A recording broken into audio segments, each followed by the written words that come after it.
All right, welcome back, everyone, to the East Bay Sports Talk podcast. I am your host, Steven Avalos, along with my dad. Hello. And tonight's guest, my uncle.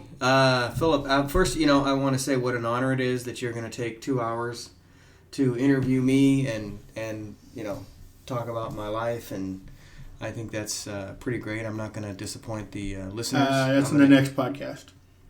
Not this one. What are we doing this one? I think we're talking sports. My agent told me that this was going to be about an autobiography. I would fire your agent. Okay. We gave you a contract. You got to go buy it, or else we tear it up. Okay, well, you're running the show. Yeah. It's just business, right? Okay. Just business. Anyway, this is my brother Phil. Hey. All right, so today we're going to go over our predictions for Week 9, go in depth with the Raiders versus Lions, talk about the Nationals World Series victory over the Astros, talk about tonight's Warrior game, or previous Warrior game when this comes out, and then have some debate. Now, how did we do last week on our picks? All right, so looking back at last week's records, I was 14-1. Dad, you were 14-1? Yep. That's damn good. Yeah, the one I got wrong was Buffalo.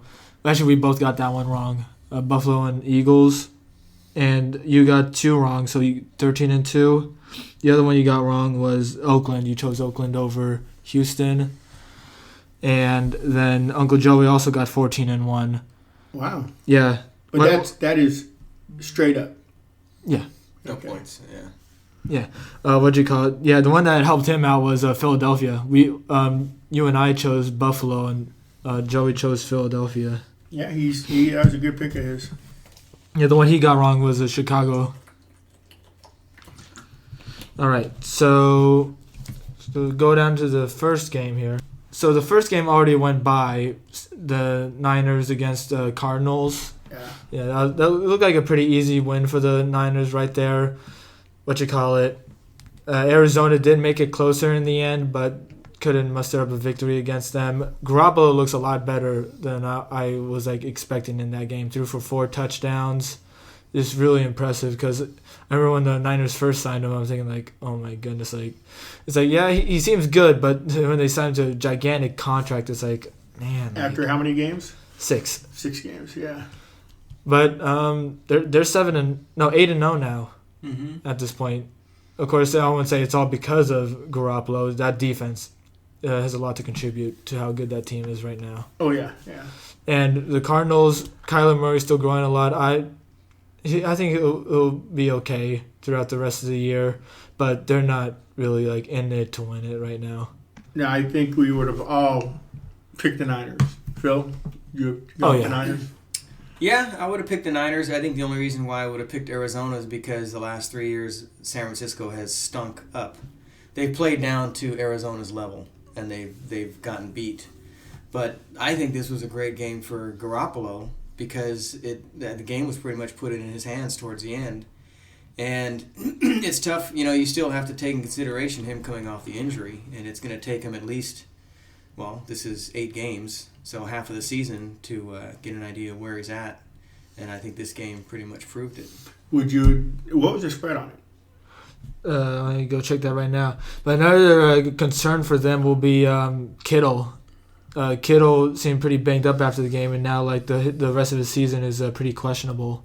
Yeah. And that's their number one guy. He's the heart and soul of that team right now. I mean, I would have to guess it was at least a touchdown spread. The spread was -10. -10. Yeah. So yeah, they didn't break it. I would have gone with the Niners. So I would have lost if I had gone against the spread. I would have gone the Niners. Phil? I was impressed with Sanders too. You got to look at Sanders coming off of an Achilles injury, and it doesn't look like he's missed a step. Oh yeah, the trade acquisition. Yeah. So you were talking about Kittle, being banged up and maybe being questionable throughout the season and having to deal with these nagging injuries. But with Sanders, I think that gives him a good chunk of playing time to make up for that in case Kittle goes down. Yeah, the trade was a little question. Was yeah, he's a good player, but do you really need him? But if Kittle doesn't get injured, it makes the trade look even better because that's our answer. We have Sanders now to make up the receiving core. So next game, Houston in Jacksonville. The spread on that is plus 1.5. Jacksonville. Dad, what do you have to say about it? I don't know too much about either one of those teams, except I do like. I have Jacksonville's defense on my fantasy team. Which, speaking of which, I'm gonna brag a little bit. I beat my son last week. It killed me. Yeah. Yeah, Christian McCaffrey and some other guy do really well too. It was awful. Yeah, but I would go with Jacksonville has a good defense. Houston lost Watts. Houston just got through beating the Raiders. I like Jacksonville and with the points. You going with the points as well? Yeah. So Jacksonville. All right. Yeah, I'd go Jacksonville also. I don't know much about either team, but just the fact that Houston lost Watts, who's a big disruptor against anybody, JJ, is going to make that much of a difference. So I would take Jacksonville also. I feel very differently about this. So not very differently. I think I'll go with Houston on this one just because of the way Watson has been playing. I think he'll find a way to put that team on his back, especially after the way he played against the Raiders. You know, he play for the final touchdown of the game, got kicked in the eye, and then still threw a touchdown pass. That was very impressive to me. Of course, that's not all. You know, he's still. There's many other things that make him great, from his mobility, his arm. And the Raiders just made him a lot better quarterback. Yeah, you can easily say that as well. They have a habit of I doing think I that just did. with any team. Or Yeah. mobile quarterbacks, mainly. Mobile quarterbacks do really well against them. But either way, last time they played each other, it was Minshew's first start, the quarterback for Jacksonville. They lost that game 16-10. And I think it will be another Houston win, but it will be a higher score, like I think in the 20s. And who's the home team? Jacksonville. Yeah. So I'm going to say Houston on this. And both of you are Jacksonville. Going against the flow. Okay. And so I'll go. So you're over or under on the spread? Jacksonville cover. Okay, so over. Yeah. All right, and I'll go under. Okay, so now we got Chicago and the Bears in Philadelphia.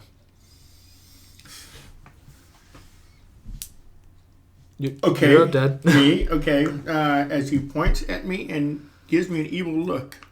Chicago. I thought Chicago's defense was going to be better. I thought their quarterback was going to be better. So, and Philadelphia played who last week? The Bills. And Bills, they also they're supposed to have a good defense as well, but Philadelphia scored a lot against them. Oh boy, I'm gonna go Philadelphia. I'm going to go with Philadelphia as well. They had a pretty surprising game against the Bills, in my opinion, especially since I went for the Bills last week. Chicago's defense has become more and more disappointing, and they honestly they're heading towards being the worst team in their division now, when they could have been a contender. I could have been a contender. Philip, what about you? I would go Philadelphia also. As long as Chicago has Trubisky, the defense spends way too much time on the field, and they've been doubling. Who did the Raiders? Mac. They've been doubling Mac a lot, and basically making him moot. But it comes down to Trubisky. He's a terrible quarterback. Mute? Yeah, mute. Or moot? Either one. Moot is like Point. you're not talking. Yeah, moot. So No, you turn mute. down the volume on them. That's kind of mute. thing. Mute. Okay. Yeah. It's not like they haven't had their opportunities either. Last week, the Bears were on literally the goal line of the Chargers for 6 plays, and they still cannot score a touchdown. And it's the Chargers. Yeah, Chargers are not that great. And Chicago lost to the Raiders in London. That offense put up a good That's fight it. against the Bears, but yeah, that was a game that people expected the Bears to win. They've been really disappointed this year, and I also will go with the spread too. It's Chicago plus 4.5. Do you go with the spread as well?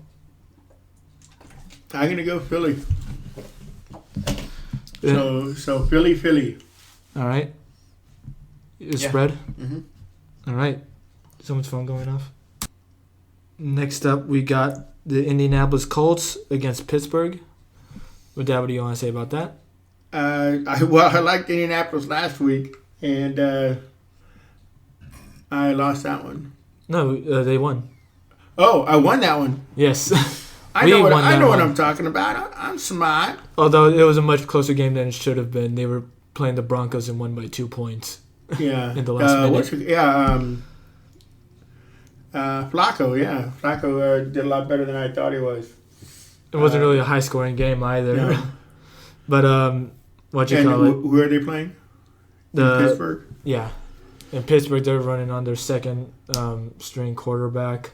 Well, let me go with not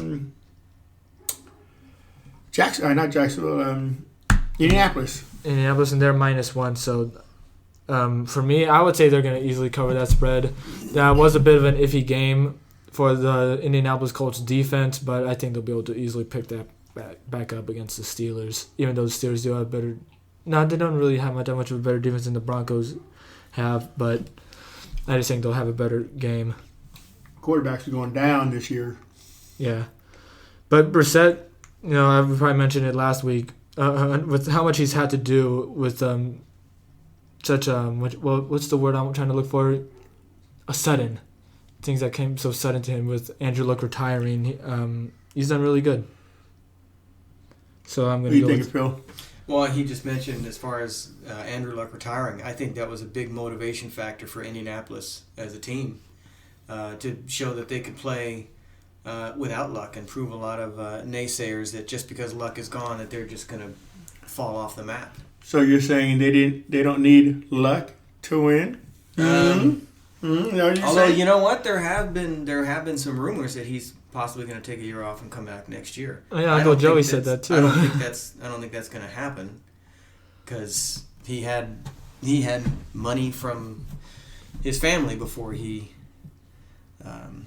I think a lot of his signed with Indianapolis. But I honestly think the motivation that Indianapolis has to prove a lot of the naysayers wrong because Luck retired, that's their motivation. And Pittsburgh they're on a downward spiral. They did some good things in getting rid of Antonio Brown and Le'Veon Bell, but I don't think they have a chance against Indianapolis.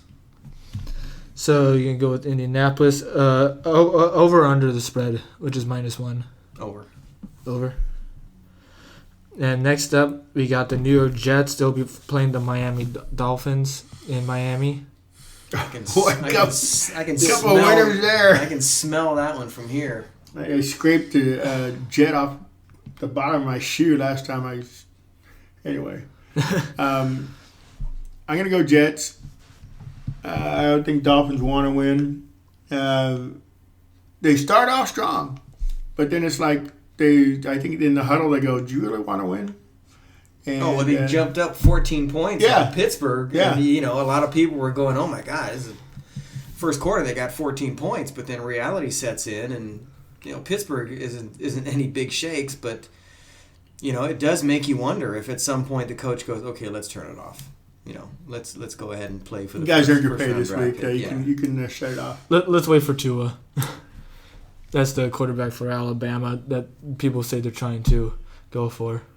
Oh, my opinion, it's not really that much of a big opinion because I think everyone feels the same way about this one. I think the Jets will win it.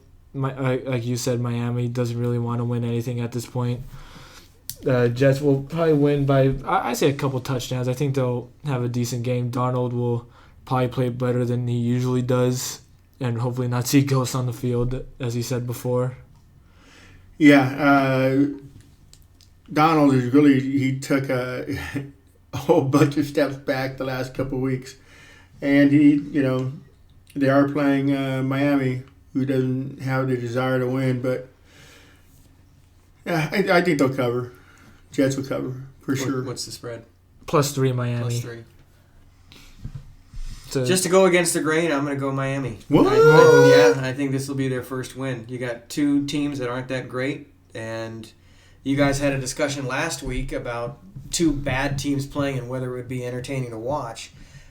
entertaining is kind of a stretch, but I think when you got two teams that are bad, I think they look at each other and go, "There's no way we're losing to you." And I think this could be the one game that Miami has a chance to kind of say, we're not going to lose all games and we're not going for the first round draft pick. And So- it may not be entertaining, but they're going to be out there playing. It is one thing that you can say about football is you cannot play half-ass or you're going to get hurt. Yeah. So when I hear people say that they're just tanking, it's tough to tank. I mean, they're out there playing. It's just, they don't have a lot of talent, a lot of depth. And the players still want to hold their dignity. They don't want Yeah. to have to go in saying, "Oh yeah, I suck. Who wants to? Who I wants like to? how Who you wants to said pick they me?" want to hold their dignity instead of saying, well, they want to pay for a paycheck. 'Cause, yeah. Nice paycheck too, by the way. Yeah. But Yeah. yeah, I'll take Miami. Go against the grain. And will they cover? 3 is +3. Yeah, Miami. Well, they're No. getting the points, so they'll. If he thinks they're going to win, that's. Unless they win by 1 point. But they're underdog. Oh yes. +3. So then they would cover. Yeah. Okay. Still getting used to this Yeah, whole he's spread still stuff. getting used to the spread stuff. But I'm learning as the weeks go by. And I tell him, never start gambling. Yeah, so I'm not in a rush right now. So then we got the Tennessee Titans against the Carolina Panthers. Now, that's an interesting one right there. I think that'll be a close matchup, mainly because it's going to be two backup quarterbacks going against each other who have played better than expected. Carolina, when they were 0-2 and lost Cam Newton and had to bring in Kyle Allen, things looked over for them. They won the next 4 games, although they did lose last week. So, there's a lot they lost last week to the Niners, who people expected them to And put Niners it. ain't chopped liver. What? They're not chopped liver. Yeah. Okay, now 51-3, wasn't it? They got 13. their ass kicked. yeah. I thought Carolina could have at least put up a better fight than that, and yet Christian McCaffrey, who my dad has on fantasy, still having to score over 20 points. It will haunt you forever. No, just for the week. Either way, You owe me lunch too, by the way. crap, I do. All right, how do you feel about the game? I like Carolina. I like their quarterback. I like McCaffrey. The spread is what? It is minus 3.5 Carolina. Yeah. Honestly, I think they won't cover it. I think it'll be just below. No, I think I like Carolina, and they will cover. All right. Philip, what do you have to say about that? Same. One name, McCaffrey. He's too good and too multidimensional to not win this game. I'm going to go with Carolina as well, but I think it will be a close one. I think their passing game, for the Tennessee's passing game, will do pretty well. Rushing game, their rushing game is very inconsistent, but I think they're going to be due for a good game to contend with Carolina here. And plus, Carolina coming off a crushing loss might be a bit demoralizing. Crushing loss. Or, what do you call it? Uplifting. It could be incentive. That loss could be incentive to carry over into this game. Either way, we're all with Carolina here, but I think they won't make the spread. I think we all have Carolina on our mind. Yes. I won't sing that. But go ahead. Next pick. Then we got look. A Oh, big Georgia one. on my mind. That's what I was thinking. But no professional team is Georgia. Never mind. If only we did college, we would have been able to cover every state. Either way. Next up is the Redskins against the Buffalo Bills, which I think we kind of. Well, the Redskins they won last week, didn't they? No, they played the Minnesota Vikings. They lost 19-9. Yeah, Vikings are on a roll. What's the spread on this one? It is plus 9.5 Washington. This one I'll go with the Bills, but I don't think they'll cover. I'm going to go with the Bills also, and they will not cover. They did have a bad game against Philadelphia, but this is Washington we're talking about here. I just don't think they're going to score enough to really cover that spread. Where are they playing? In Buffalo. In Buffalo, yeah. I'd take the Bills as well. And they won't cover as well? Yeah. You know what? I'm switching mine to cover. Buffalo will cover. All right. That was a quick one. Pretty, not hard to decide at all. Then we got a decent game right here. I think this will be really good competitively this time. The Minnesota Vikings against the Kansas City Chiefs. In? Kansas City. Is, what's his name back? No, they have said that he's going to be out again. Vikings. Yeah. Going with Vikings? Mm-hmm. Although Matt Moore did have a good game against the Packers. Vikings. Any other explanation? No Vikings. Besides the word Vikings? No. KC's defense. You should have said Cousins right there. Just Cousins. You disappointed me. Won't be the first time, won't be the last. Yet again, you disappoint me. You know what? I'm going to go with KC on this one. And so they would cover, right? If they're underdogs, yeah. Okay. See, I'm getting there, folks. I'm learning. That's smart. Nice. All right, so you go with Minnesota. Do they cover? -3. Are they going to cover? Same goes with you. I'm going KC. I mean, no, I'm sorry, Minnesota, not KC. All right. As long as Mahomes And they're going is to there. cover?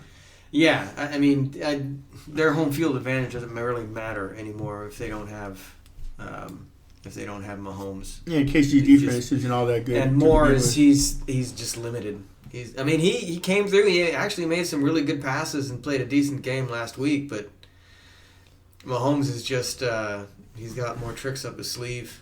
But again, KC's defense, they just. I was disappointed from what I saw last week from the Minnesota Vikings. They only scored 19 points against the Redskins. Of course, maybe it was like that because they don't feel like they have their back towards the wall. It's like, okay, we can afford to have a 19-point game against the Redskins. But still, I kind of saw that as concerning for them. And especially with Stephon Diggs, too, having that in the first quarter, that fumble. You saw that, Dad, remember? Yeah. Yeah, just remember the field, just the ball out in the air, just come on, get it. Take it. But, by the way, next game, we got the Detroit Lions against the Oakland Raiders.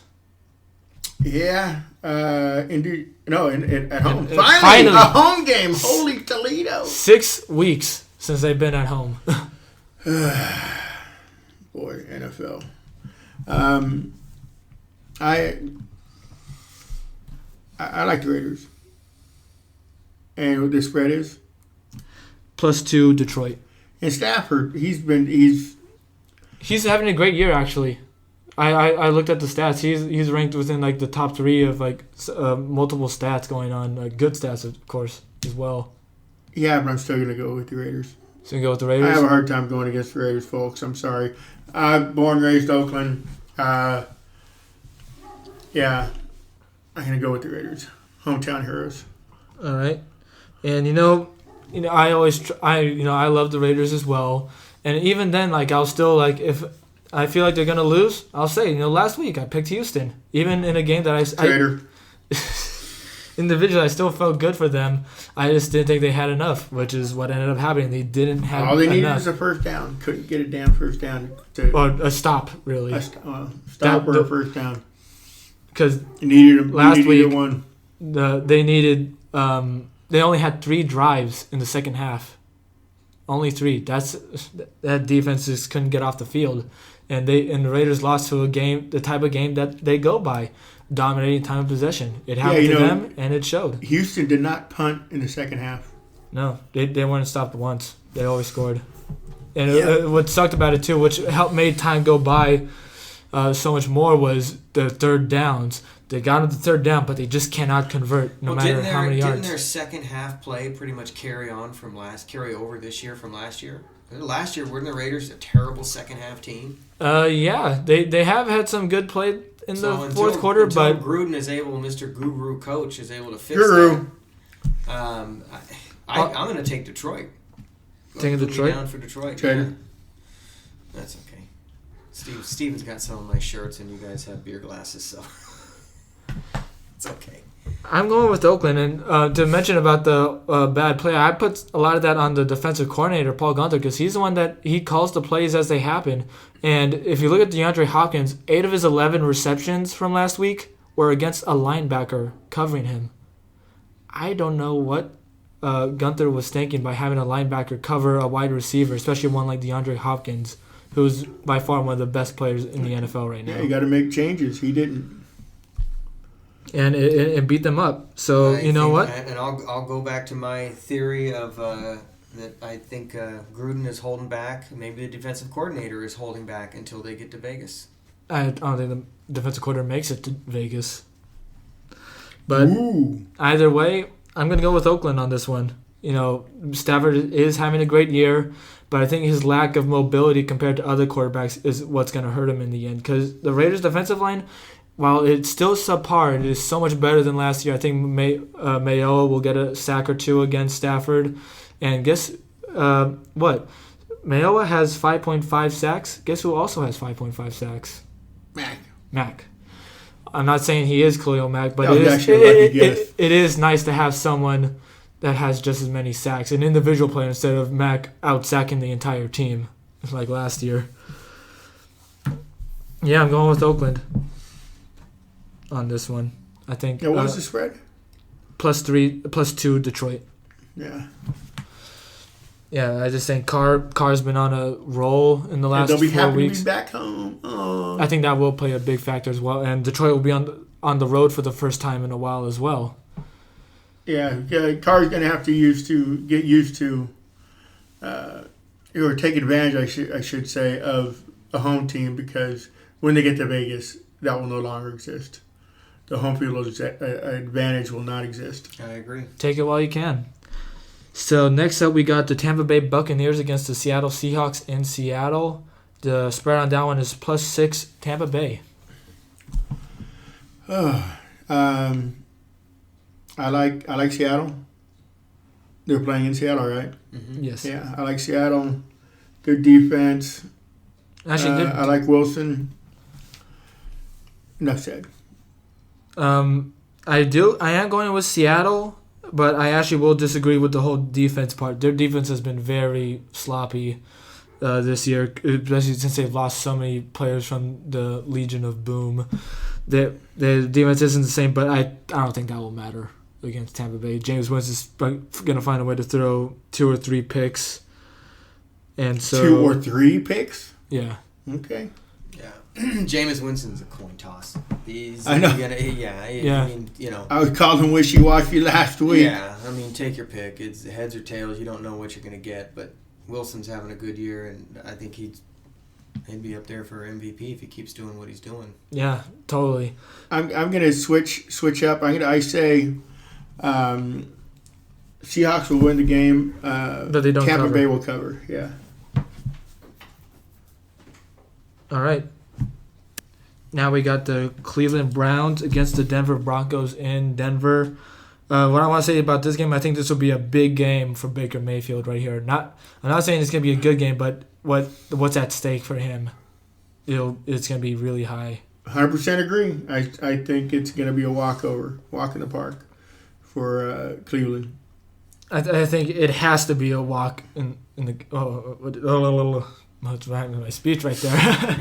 How much have you had to drink? None. Okay. Maybe that's what it is. Yeah. Haven't had enough. Give him a shot. Either way, but I'm gonna go with Cleveland on this one. They have to do really well in this game. Their backs are against the wall for this season because they've been so disappointing, especially offensively. And honestly, I'm not gonna put all that on Baker Mayfield as many people have. I put a lot of this on the offensive line, which doesn't give him any time to make a good throw. He's always backpedaling and having to run away from defenders, which, if you're constantly doing that in a game, you're not going to make good throws. You're not going to have any good games. And the coaching, at this point, with having so much talent on a team, Do they really have that much talent? You got Odell Beckham Jr., Jarvis Landry. Those are good wide receivers. That's hard to deny. Mayfield had a decent year last year. A good year, honestly. And a running back? Who's a running back? Nick Chubb. He's really good as well. He was. He's a little overweight. You're just saying that because his name's Chubb. Yes, I am. No, but for a while he was really good until last week against the Patriots, where he had 2 to 3 turnovers in the first quarter. Mayfield, terrible turnovers. Ridiculous. Oh, he threw one right to the lineman. Right, yeah, it was right in front of him. Yeah. But you're going against I think Cleveland was just under a lot of pressure from all the supposed quote unquote experts that had them making the playoffs. I mentioned it last week. You never. You mentioned it last. Oh, that yeah. And I would give it to Cleveland just because of Flacco. Flacco on. He's not. I don't know. He's not playing. No, he's gonna be out for the next 6 to 8 weeks. Oh, so who's quarterbacking? Brandon Allen. Joe Pretty Blow, sure. basically. Basically. Yeah, I'd take Cleveland. Yeah, and they should dominate the spread. If the game is even just close, I'm still gonna feel really concerned for Mayfield and the coaching staff, but mainly the coaching staff. Because while it is good to have nice players, if you don't manage them right, they might not play as well. Does Von Miller have any kind of impact at all this year? No. No. No, the Broncos' defensive line hasn't really had a whole lot. What were you gonna say, Dad? I liked Mayfield's answer to a question by the press at the press conference. They asked, one of the reporters asked him the final drive, I guess, of the game, if he was happy with the results of the drive, and Mayfield just says to him, "We didn't score. No, I wasn't happy with that." And then he just walks off stage. That was a perfect way to handle that. Yeah, actually, people do question how he acts sometimes, his behavior. But what you just said, that seems like something good to say. Or I think somebody even questioned him, are you guys trying to win? And then he just walked right off. It's like, well, what do you expect when you ask someone, are you trying to win? An asinine question like that. Yeah, if I go into reporting, I hope I never get even close to that kind of style. I'd rather ask somebody what they had for breakfast than ask somebody a stupid question like that. All right, now we got the Green Bay Packers against the Los Angeles Chargers, I think. Now this is also going to be a cakewalk as well for Green Bay. They're off to a great year, surprisingly great year. Of course, like Green Bay, they're a consistent team usually. Home team is? The Chargers. But that doesn't matter if it's the Chargers. They'd never have home field advantage. Ever. And Green Bay actually has a decent running game this year, so yeah, that makes sense. Jamal Williams. Yeah, they're not putting it all in Aaron Rodgers' hands. Yeah. And the spread is, what is it again? Is minus 3.5. Green Bay dominate the spread. Green Bay. And Philip, I don't know what happened to Philip Rivers, but you have too many kids. Yeah. You can make a team out of Rivers' kids. Yeah. 11. I'm pretty sure I'm right. Either way, Green Bay all the way. Send Philip Rivers a box of rubbers or something. I don't know. Either way. Chargers, one of the most disappointing teams this year. I expected them to compete with Kansas City in the division. Haven't done anything close to that so far. And like I said, Aaron Rodgers, he's in the MVP conversation now. It's just a cakewalk for them. And now we're going to go into the New England Patriots against the Baltimore Ravens.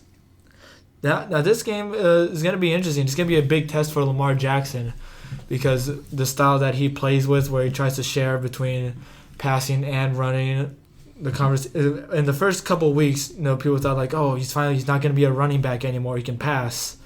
But since then, he's kind of went back into running more often than he does passing. Now, he is a good passer, but he does love to run. But with this Patriots defense, they're the number one defense in the NFL right now. Well, how's he going to do? Is he a pass first or run first quarterback? Or does he only run out of necessity? That's another thing. No, there are plays designed for him to run. Yeah, of course. But, But it's more often than other quarterbacks, easily. It's hard to go against New England. I'm going to go New England, but as far as the spread, which is -3 New England, I'm going to go. It's not many points, and they're playing in Baltimore. I'm going to go. I'm going to go New England and Baltimore with the points. All right, I say New England, and they will cover. I think Baltimore is going to meet his match. As a runner, I think they'll have some sort of scheme coming up for him to stop him running and force him to pass. Yeah, and actually, that's what I would worry about. But I'm hoping Baltimore will cover.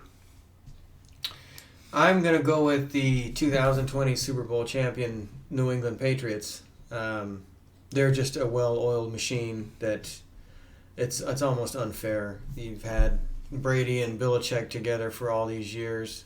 It doesn't matter who they play, whether they're superstars. They just plug players in. They do their it doesn't job. make any difference about the players. They're so disciplined. They kind of remind me a little bit of, and this is a little bit of a stretch, but when De La Salle was on their 150-game win streak, I think they literally only had one player that made it to the NFL, and that was a wide receiver who played for the Jets. But they just had guys. Damn, with the facts. Yeah, they just have guys that stick to what they're supposed to do. Good role players. They play hard. They play smart. They play very good situational football. Okay, you sold me. Yeah, You sold me. New England, both. Yeah, it's New England will cover, and New England's going to win. and they're going to win the Super Bowl. Why'd you do that? I'm calling it right now. Okay, well, I definitely won't say it's a hot take, because I think it's a pretty easy one to make right there. yeah, good way to go. And our last game of the week, we got the Dallas Cowboys against the New York Giants. Now, this one is going to be really interesting. Cowboys were off to a 3-0 start, then lost the next three, then had a bounce-back game, and they're coming off a bye week as well. The Giants, haven't had many expectations throughout the year. They've made some games closer than expected, but they've still been losing most of the time at a 2-6 record. I like Dallas. You like Dallas? Only because you're Dallas going against the Giants. What say you? What say me? What say you, Phil? I can't stand Dallas, so this is going to be an emotional pick. I'm going to go with New York. What the hell? And the spread is New York plus 7.5. Yeah. Dallas has actually played a couple of games against bad teams and played at the bad team's level. Yeah. That's how they got a couple of their losses. But no, never been a Dallas fan. I'll go New York on this. And Elliott really hasn't had a breakout game. I think he's going to have a breakout game tomorrow. Yeah. But I'm with Phil on this one, not because it's emotionally driven, as you said. Mm-hmm. I just think that the Giants are going to pull an upset here. Okay. Plain and simple. I think Daniel Jones is going to have a really good game. Saquon Barkley is going to dominate the defensive line. That's just how I feel. I think Cooper probably have a decent game with the Cowboys. He's been really good with Prescott as his quarterback, but I think even that won't be enough. I think they're going to make a lot of mistakes, or Prescott will make a lot of mistakes. Now, let me ask this question: Do you think Amari Cooper is overrated? Ooh, because what he did with the Raiders in his first year was great. Yeah. After that, it was downhill. What he did in his first year with Dallas was great. Since then, I don't think he's very good at deterring the cornerbacks. No, there's almost a fear that he has. He's a great getting too physical. He's a great route runner, not good at getting physical, and his hands aren't that good. He still drops the ball a lot compared to other wide receivers. And this will actually be emotionally driven. I just don't like the way he left off with the Raiders. It wasn't like he was having a great year and then they traded him to get a lot from him. He was having a horrible year. It was more just to get rid of him. Yeah. And I think he gave up. I don't think that's difficult to say. It looked like he wasn't really running the same way. Just his attitude alone. Of course, he never really has that much of an attitude. He's very just like stoned face all the time. Very stoic. Yeah, I just never saw him as a physical presence on the field or a teammate. Like and I don't give a crap player. Yeah, and I think the minute he got Joe Barry Carroll. Wow. Yeah. Want to explain that one? He played with the Warriors, and he just like attitude was just like, oh well, let's play another game. He'd be on the basketball court, and you weren't sure if he was engaged in the game or if he was wondering what he was going to have to eat after the game. Yeah, that was the look that he had on his face. And that's Cooper. Yeah, but either way, you going with Dallas on this one, Dad? Yeah. And do they cover? Yes. All right. So those are our picks for the week. Now we're going to talk about the World Series. Dad, any first thoughts? I'm glad Houston didn't win. I think we can all And for agree the on first that. time ever, what's that? I think we can all agree on that. Yeah. Sorry to interrupt you. I don't like Houston. I don't like Bregman. I don't like Altuve. I don't like Azuna. They're a bunch of punks. And for the first time ever, no home team won a game.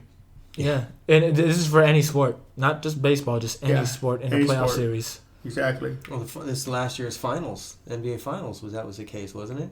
Oh, no. Toronto won one Toronto home won. game. Toronto won a home game. But still, that's Yeah. they were close as well. Yeah.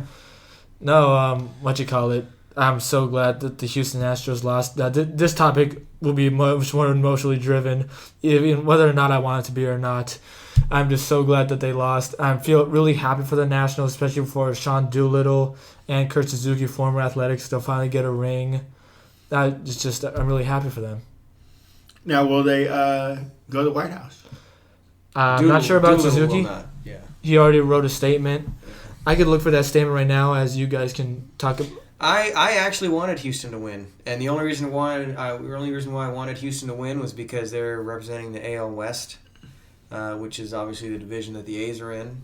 But if this game proved anything, it's that the hotter team coming in offensively was going to win. And Yeah, that's what killed the A's. The Yeah. A's had a great year, and they petered out. in the series, last month of the year. the they final just series petered out. against Seattle, they were 2-50 with runners in scoring position. Oh yeah, no, they're often they could no. Where'd you Since- pull that stat out of?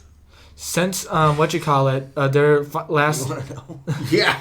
since their I believe their second to last game against the Rangers, the second to last home game of the season. They were on the road for the rest of the year. They didn't score more than 3 runs. Yeah, I mean, I like the fact that the Nationals took out the Dodgers.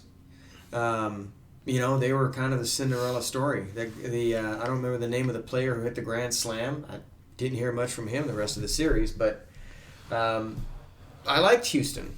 Houston, it would have been cool to have them win 2 out of 3 World Series. I've always liked, even though he killed us year after year. Reddick? No, Verlander. Reddick, you know what? Reddick is one of those cases where we know. I like Reddick. No, I like him too. But he was one of those cases where they said, "We know you can't hit, but you're a good outfielder, so we're going to use you for defense." Oh yeah. How many outfielders hit last? I mean, that's pretty rare. No, usually outfielders are lead off. Yeah.